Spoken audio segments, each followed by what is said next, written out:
Halo semuanya, selamat datang. Siap-siap ya, karena hari ini kita bakal melakukan sesuatu yang seru banget.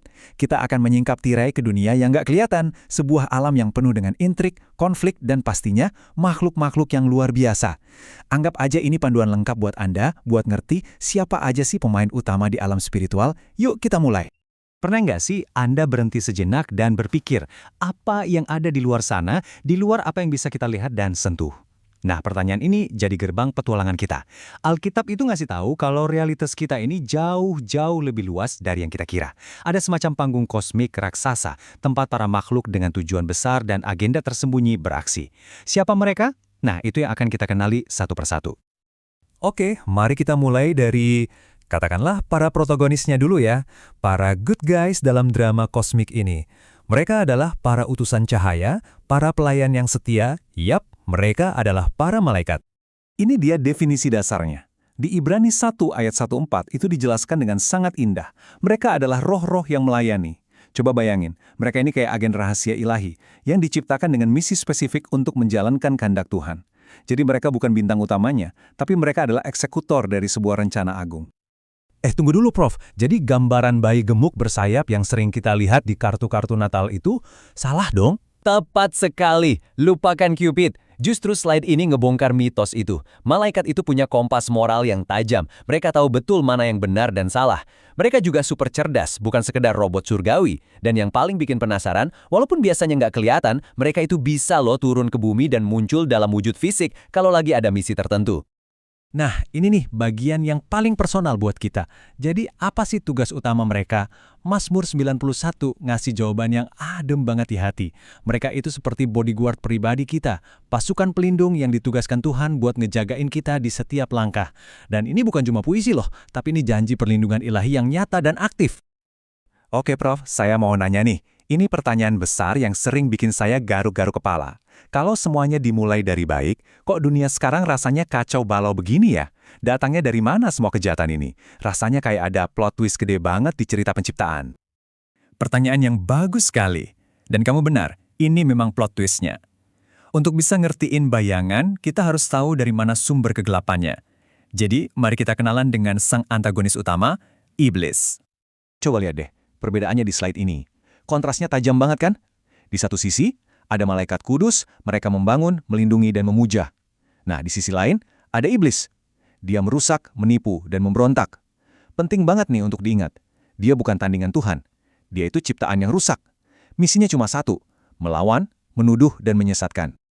Jadi, gimana ceritanya kok bintang pagi ini bisa jatuh? Wah, ini kisah tragedi kosmik yang luar biasa. Iblis itu nggak diciptakan sebagai makhluk jahat loh, dia diciptakan sebagai salah satu malaikat yang paling cemerlang. Tapi kesombongan jadi racun buat dia. Dia memilih untuk memberontak, dan ya konsekuensinya fatal. Dia diusir dari surga dan jadi musuh bebuyutan sang pencipta. Ini adalah kisah kejatuhan paling epik yang pernah ada. Dan ternyata, pemberontakan ini bukan pertunjukan solo. Iblis ini berhasil merekrut sepertiga dari seluruh malaikat untuk ikut dalam pemberontakannya. Mereka inilah pasukannya, barisan oposisinya. Mereka adalah para iblis. Jadi para iblis ini pada dasarnya adalah malaikat yang berkhianat. Mereka lebih memilih setia kepada iblis daripada kepada Tuhan. Misi mereka, ya sama persis kayak pemimpinnya, sabotase. Mereka bekerja tanpa henti untuk menggagalkan semua rencana baik Tuhan bagi manusia. Mereka ini ibarat tentara di garis depan peperangan spiritual. Oke, Prof. Ini pertanyaan praktis. Seberapa kuat sih sebenarnya iblis ini? Apa mereka bisa gitu meretas pikiran kita kayak di film-film fiksi ilmiah? Jawabannya singkat, padat, dan melegakan. Tidak. Kemampuan membaca pikiran itu adalah hak prerogatif Tuhan semata. Alkitab sangat-sangat jelas soal ini. Terus kok kayaknya mereka tahu banyak ya soal kita. Nah, anggap saja mereka ini kayak profiler FBI yang super berpengalaman. Mereka ini udah ngamatin manusia ribuan tahun. Mereka lihat pola perilaku kita, dengerin obrolan kita, dan jago banget menghubungkan titik-titik.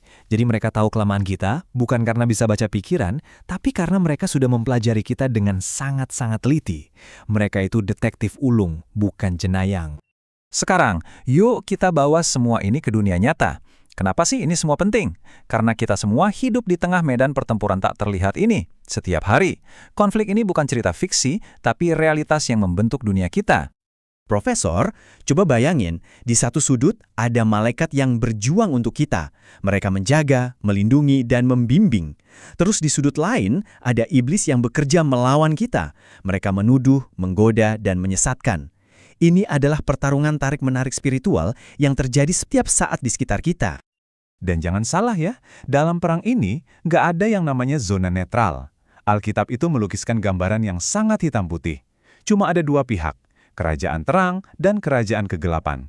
Setiap dari kita harus memilih mau berdiri di pihak yang mana. Jadi Prof, siapa yang bakal menang perang ini? Nah, Alkitab sama sekali nggak meninggalkan keraguan soal ini. Meskipun pertempuran masih terus berkecamuk sekarang, hasilnya itu udah bisa dipastikan. Udah ada spoilernya.